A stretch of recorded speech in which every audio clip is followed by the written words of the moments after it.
மாணவர்களை வரவேற்கிறோம்.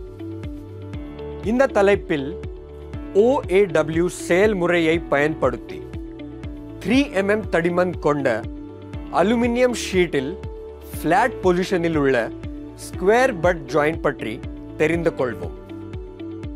இந்த தலைப்பின் முடிவில் உங்களால் டாக் வெல்டிங் மற்றும் வெல்டிங் செயல்முறைக்கு பொருத்தமான ஃபில்லர் ராடை தேர்ந்தெடுக்கவும், ஃபிளாட் பொசிஷனில் ஸ்கொயர் பட் ஜாயிண்ட்டுக்கான ஷீட்டுகளை தயார் செய்து அமைக்கவும், டாக் வெல்டிங் செய்யவும்,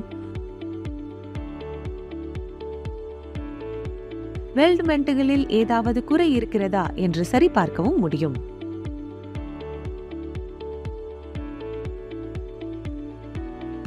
இப்போது OAW செயல்முறையை பயன்படுத்தி ஃபிளாட் பொசிஷனில் 3mm திக் அலுமினியம் ஷீட்டில் ஒரு ஸ்கொயர் பட் ஜாயிண்ட்டுக்கு தேவையான கருவிகளை பார்ப்போம். Steel rule, scriber, nozzle, ball peen hammer, flat file, bench vice, try square, tongs, chipping hammer, steel wire brush, filler rod, oxygen மற்றும் acetylene cylinder மற்றும் welding torch, personal protective equipment, respirator. இப்போது OAW செயல்முறையின் மூலம் flat பொசிஷனில் 3mm திக் aluminium ஷீட்டில் square but ஜாயிண்டின் முக்கியமான pre welding தயாரிப்பு படிகளை பார்ப்போம். 150mm நீளம், 50mm அகலம் கொண்ட அலுமினியம் ஷீட்டுகளை தயாரிக்கவும். Stainless steel wire brush, solvent பயன்படுத்தி சர்ஃபேஸ் ஆக்சைடு மற்றும் பிற அசுத்தங்களை அகற்ற ஷீட்டுகளை சுத்தம் செய்யவும். பட்டிங் எட்ஜுகளில் பேஸ்டி ஃப்ளெக்ஸை பயன்படுத்துங்கள். ஆக்சிஜனின் அழுத்தத்தை 0.5 முதல் 1.41 kg/cm² மற்றும் அசிட்டிலினின் அழுத்தத்தை 0.8 முதல் 0.15 kg/cm² வரை சரி செய்யவும். அலுமினியத்தின் வெப்ப விரிவாக்கம் அதிகமாக இருப்பதால் ஷீட்டுகளை 1.5mm முதல் 2mm ரூட் கேப்புடன் அமைக்கவும். பட் வெல்டுகளுக்கு 100mm நீளமுள்ள ஜாயிண்ட்டுக்கு 1mm அதிகரிக்கும் வகையில் ரூட் கேப்பை அமைக்கலாம்.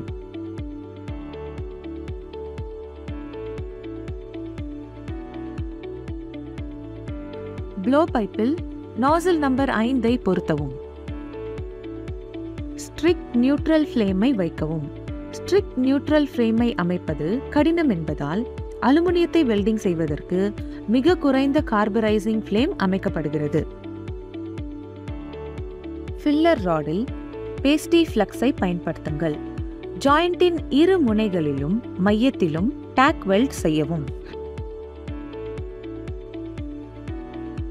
ப்ளோ பைப்பின் ஃப்ளேமை பயன்படுத்தி வெல்டிங் செய்யும் போது விரிவாக்கத்தின் விளைவை குறைக்க ஜாயிண்டை 150 டிகிரி முதல் 180 டிகிரி செல்சியஸ் வெப்பநிலையில் முன்கூட்டியே சூடாக்கவும்.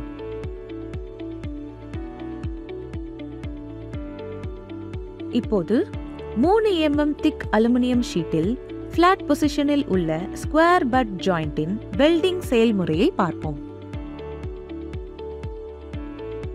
ப்ளோ பைப்பை 40 டிகிரி முதல் 50 டிகிரி கோணத்திலும், ஃபில்லர் ராடை 30 டிகிரி முதல் 40 டிகிரி கோணத்திலும் பிடித்து லெஃப்ட்வர்ட் நுட்பம் மூலம் வெல்டிங்கை தொடங்கவும். வெல்டிங் முடியும் வரை ஃப்ளேமின் என்வலப்பில் இருந்து ஃபில்லர் ராடின் விளிம்பை அகற்ற வேண்டாம். சூடான அல்லது குளிர்ந்த நீரில் அலசுவதன் மூலம் வெல்டை கழுவவும்.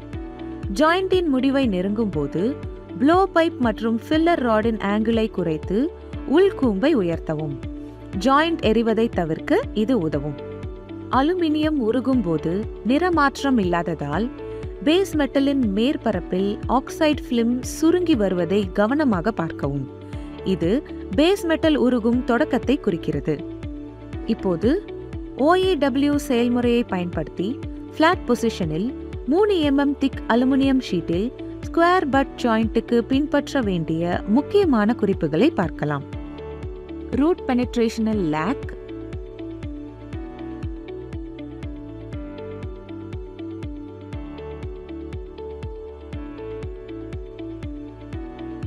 root fusional lack,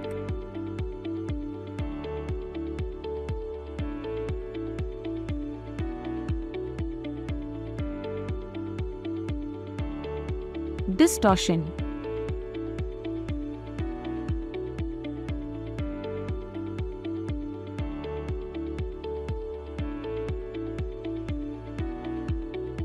humps,